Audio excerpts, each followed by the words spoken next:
behind that trigger word. So what you need to do is to follow the prompts. So all the words that are in bold and in capital letters have content behind them. But should you have any other question that is not covered by the trigger words, you're more than welcome to type any other query that you might have, and someone will get back to you within 24 hours of sending that message on WhatsApp. So let's get straight to it. I'm going to explain to you the application pack that we are all supposed to be using when we are registering our ECD services. I'll try to move as quickly as possible through the registration documents. So this is what we call your ECD Bible, or what you need to use as a guide for you to be able to get registered as a partial care facility. Whether you're registering for partial care or program or both, you need to have read this document, and it is yours for you. It is for you to keep in your center and always refer to it every time you want to get registered. So I'll start with the first page. The cover is the registration of early childhood development services. It's just the information to support individuals or organizations applying for registration of ECD services.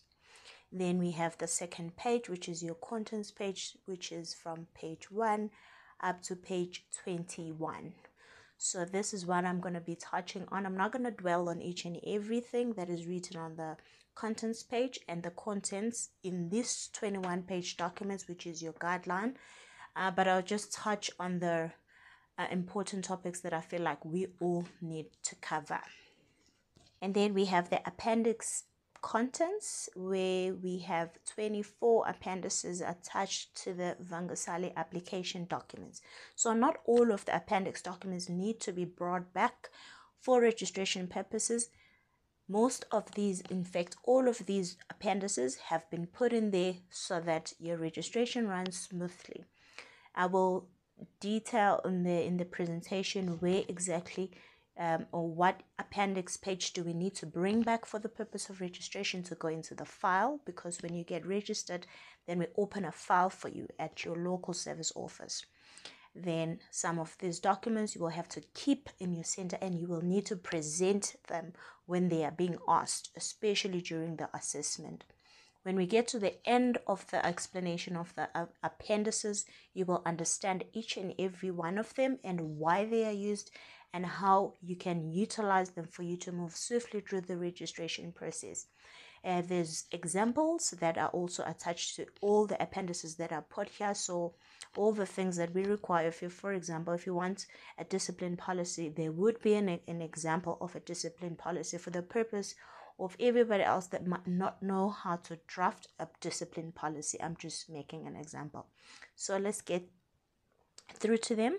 So the first page is the Children's Act, and then it just describes what it is and what is required of us as ECD services in terms of getting registered. All the centers that, or all the ECD services that have 6 or more children need to be registered as required by the law. So it is illegal for you to operate an ECD service without being registered as a partial care facility. It is by law that you must get registered.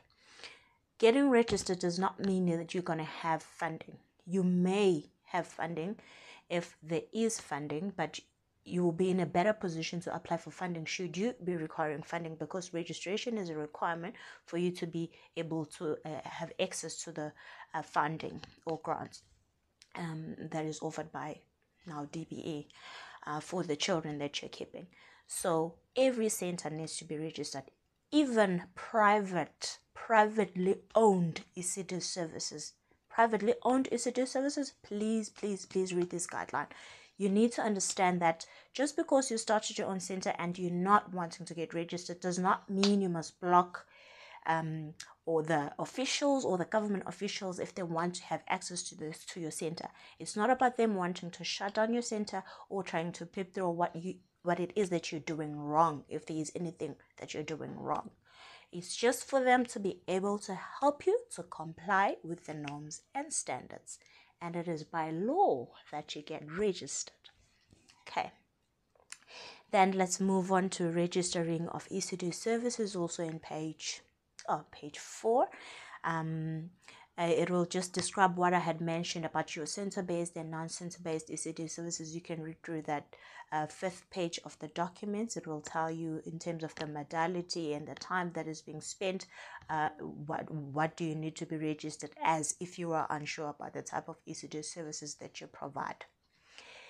And then there would be how do you apply for registration, which is then you are already here, you are being taken through the registration documents, but in your normal case, you would be called into your local service office, and you'd be called into unregistered or capacitation session called the jamboree, and then you'll be then taken through the registration process.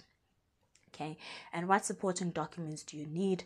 They are all listed here, so I'll just go through them: the daycare plan or the daily routine, the staff composition, clearance certificate in terms of Part B of CPR, child protection register, your lease agreements or title deed. I will go through all of those required supporting documents. All of them are going to be discussed here in detail, and exactly how to fill each and every one of them. Then there would be business plans that we are going to be needing. They are also registration specific. They are not for funding. There will be daycare plans, which we need to see what activities have you got planned for the children that you're keeping in your facility. Also the implementation plan, which should be looking and covering the well-being of children, and identity and belonging, communication, exploring, mathematics, creativity, knowledge, and an understanding of the world. It should cover all those aspects. And then we'll look at details of the management structure, your staff composition, the attendance registers, your emergency plans, and drawing up of the building plans. This is a hot topic, page 10.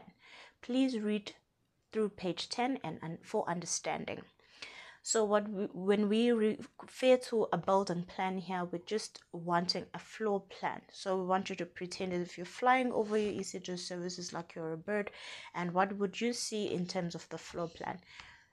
For the purpose of registration, the building plan here is just used for us for the officials in the office to determine how many children can be housed or can be kept in that space that you have. So you look at the length and the breadth of the building, and then you calculate the area, and then we'll be able to determine how many children need to be there. So please read through page 10, which is 2.4.10, which is drawing up of a building plan.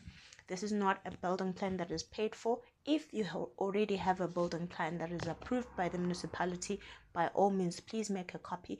Then you would include that. But I'll also specify where exactly when we go through the checklist, the registration checklist, in terms of when you would need to attach this building plan. But this is very important for us to all read through the building plan, which is on page 10. Then we're going to be looking at clearance certificate in terms of Part B of the Child Protection Register, because everybody that has got access to children in your facility needs to get registered or must have been checked against the offenders register. So you don't want to have molesters working with children.